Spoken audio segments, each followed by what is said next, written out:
Alright, thanks for tuning in again, guys. I did the first video on a brief run-through of ketosis and the ketogenic diet and what ketosis is and some of the benefits and et cetera, et cetera.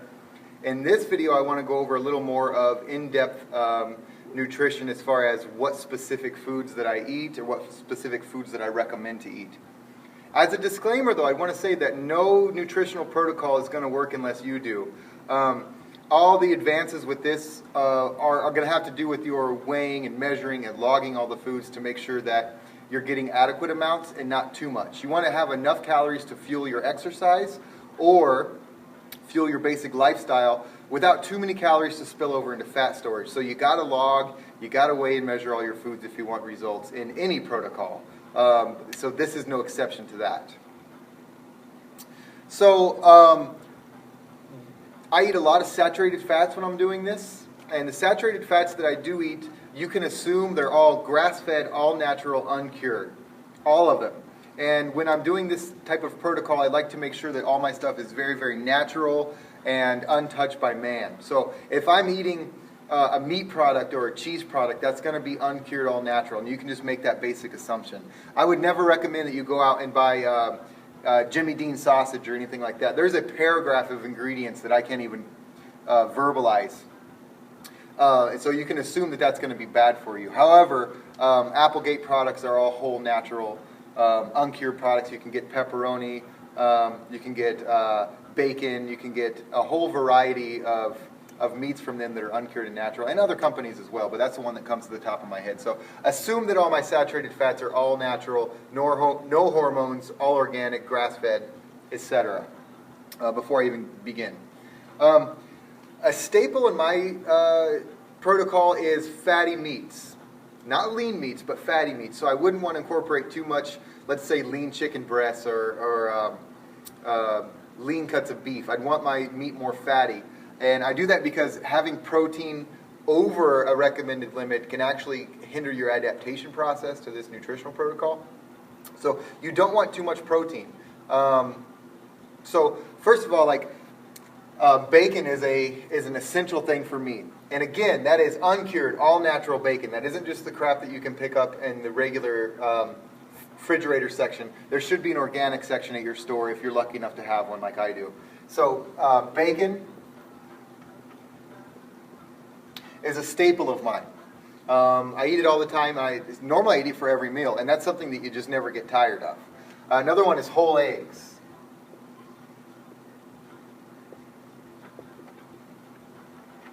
Yes, the yolk.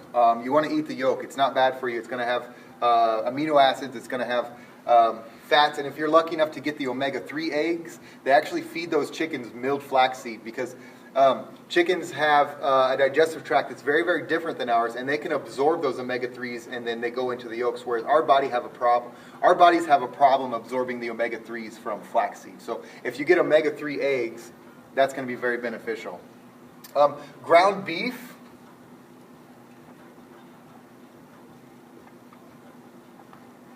And I'm talking 75-25.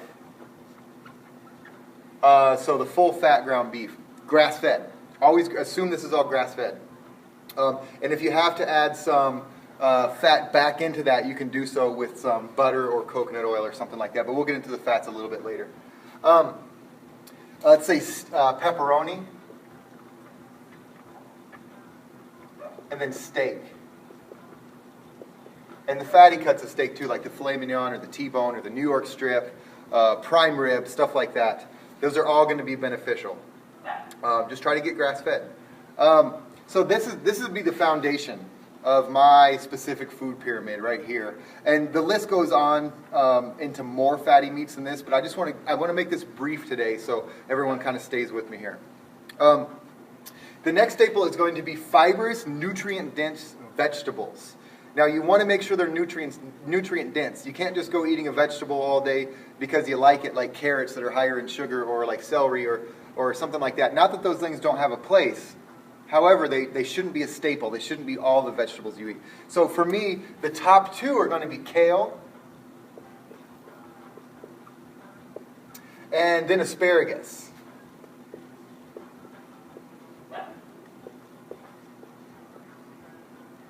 followed by Swiss chard.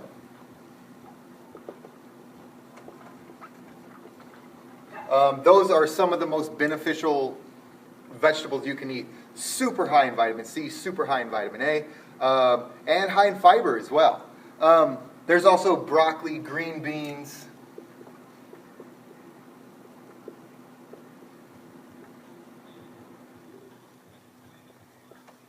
And then we're getting into Brussels sprouts.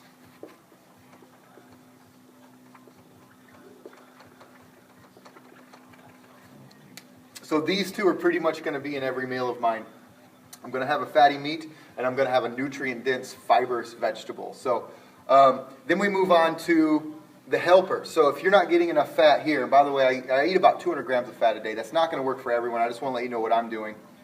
And so usually I need more fat than what these things can give me. And so 100% fat foods that don't have any carbohydrates or any protein are as follows. Butter. Again, that's going to be grass-fed. No hormones, no additives, 100% natural. Heavy cream is the same.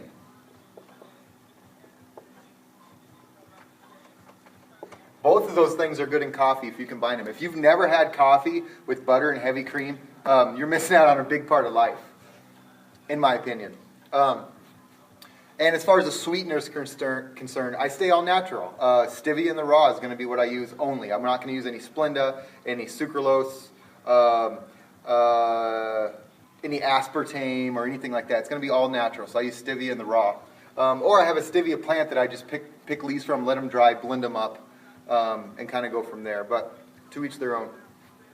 Butter, heavy cream, and then we have olive oil, coconut oil,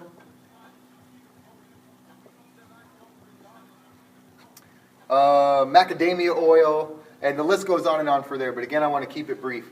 So if you have an addition to these, or if you like coffee, and by the way, there's nothing wrong with coffee, as long as you're not getting like the flavored coffees as far as pumpkin spice latte or whatever. Those have all kinds of artificial stuff in them. So you want to get your coffee to like regular coffee beans that you grind that are unflavored. Different roasts are okay. If you like a darker roast, French is okay. If you like a breakfast blend, that's okay, as long as they don't have artificial flavors. So if you're drinking coffee and you're adding this stuff in, this is going to help you get the fats that you need. Also, too, substances that have some proteins, they might not be complete, but there is protein in nuts. There is complete protein in cheeses. And those are the two also supplemental things that I like to throw in pretty much all the time. And I'm going to put those in the fat category, even though those do have some protein as well. So nuts. That's going to be, let's say, almonds, Brazil nuts, macadamia nuts, and the list goes on and on and on. You want to make sure there's a high amount of fiber. So the highest fiber nuts, the better they're going to be for you in this process. And then as far as cheeses are concerned, let me put those in blue because there is almost just as much protein as there is fat in most cheeses, especially hard cheeses. So I'm going to put those in blue. Cheeses like feta, cheddar, as long as it's like, here's another thing too, cheddar for the most part needs to be white. If it's an orange cheddar, then it has a dye in it or it has artificial stuff in it. So cheddar actually, it is an orange. It shouldn't be orange. When you make cheddar the natural way, it's actually white. So let's say white cheddar.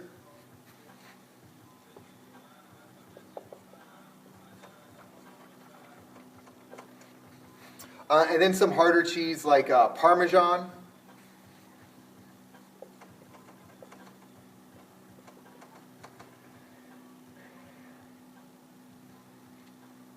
Excuse my spelling. Swiss. And the list goes on and on. But again, I want to keep this as condensed as I possibly can. So this is pretty much going to be how I eat in a day. You can pause it on the screen and write this stuff down if you want to, because I'm about to erase it and move on to the next session. So if I was going to put, let's say, a sample meal plan together, I will go through my meals. And by the way, one of the other benefits to eating this lifestyle is not having to be psychotic about your meal timing. When you're eating carbohydrates as your staple source of energy, you've got to space those carbohydrates out every 2.5 or 3 hours so you don't have a big influx of insulin. And so your body can adequately use those as fuel or to restore glycogen stores in the muscle. With this particular protocol, meal timing is a non-issue. Fat slows down gastric emptying, and it also slows the absorption of nutrients. And so it can take a lot longer for these kind of things to digest. So I don't even worry about meal timing when I'm doing this. I prefer to train fasted in the morning. I train at 7 a.m.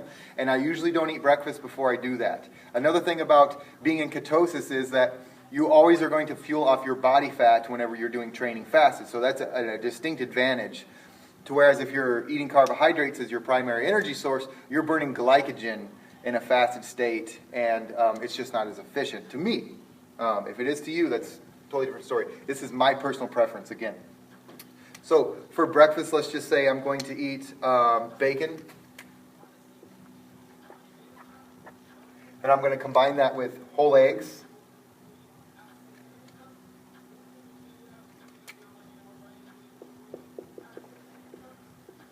Then I'm going to cook those eggs in butter.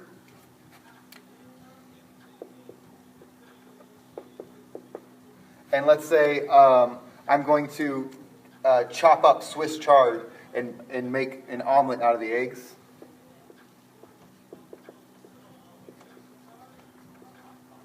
And then I prefer to put a little Cabot cheddar cheese on top.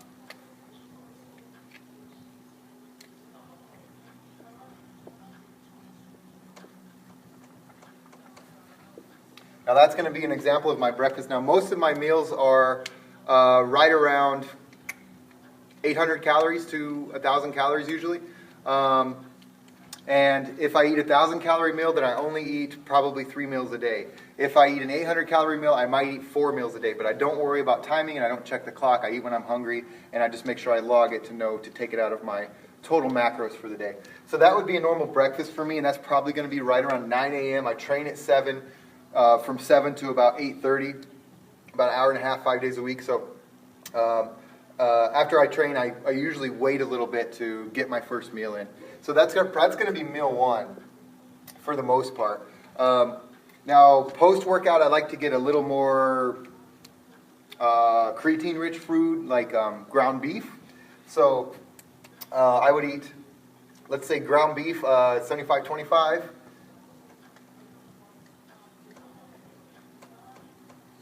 Then I prefer to maybe throw in some nuts with that, like maybe an ounce of almonds.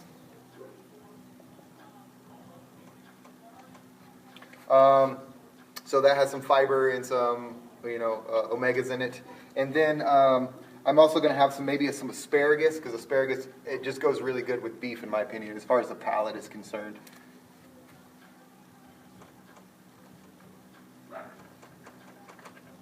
And then I'm going to add some more fat to that. So if I want to, I'm either going to choose butter to add on top of that for the asparagus or cheese to put on the ground beef. But I'll probably end up doing both.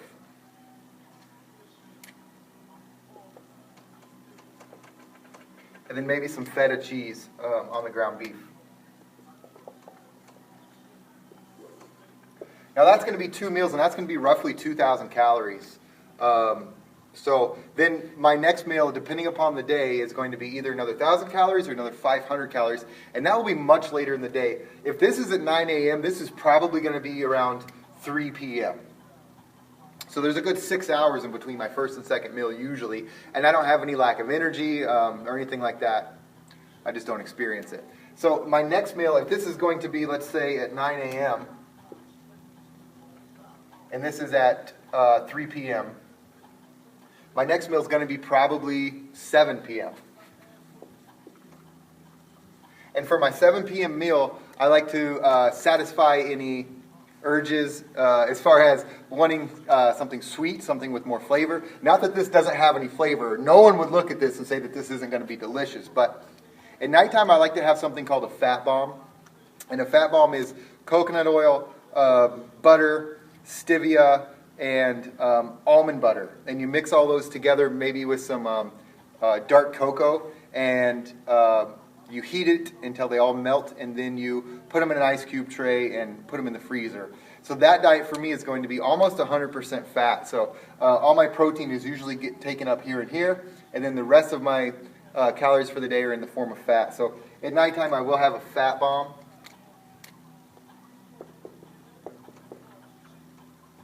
Or two. And then I have bone broth every single night, and I make my bone broth. That's another thing about the ketogenic diet and being in ketosis is you got to supplement your minerals, and the only way I've found to do that without going way over on the carbohydrates is to incorporate a bone broth. And bone broth is low calories, it's lower fat as well, and it has all your minerals. And that's going to be my 7 p.m. meal. Now, normally the bone broth I make is about 5 tablespoons of unfiltered apple cider vinegar, and what that does is it helps extract all the minerals from the bones. I use beef bones. Poultry bones typically don't have the mineral profile that beef bones do, so I use beef bones. I get them from my local grocery store, and I usually do a big crock pot with about 3 liters of water. And in that water, I put the apple cider vinegar. I usually put chives, onions, garlic cloves, and a lot of iodized sea salt or Himalayan sea salt. And that's how you get your sodium. You have to ingest a lot of sodium on this nutritional protocol because in a deficit of carbohydrates or where you're not intaking carbohydrates, your body tends to not hold as much water. So to stay hydrated, you do need a lot of salt. So typically, I'll salt all this stuff as well. So these are some of the foods that I eat doing this protocol, and these are typically my meals. I'm not ever struggling for energy. I got more energy than I can possibly handle. My performance is going through the roof. I just set a personal record this morning on the overhead press. It's just one of those things that works very, very well for me, and don't knock it till you rock it. If you're interested in this, probably more videos coming out. I have a huge demand for this. I've got a ton of personal messages about me going more in depth with this. So I'll continue to do these if the demand is there, and maybe break down some calories and et cetera, et cetera, et cetera per body type. If you're interested in something like that, please let me know. As always, like the video, subscribe to my YouTube channel, and share the video if you know anybody doing this nutritional protocol and that's going to benefit from knowing these things. I appreciate everybody watching, and I thank you for tuning in. See you next time.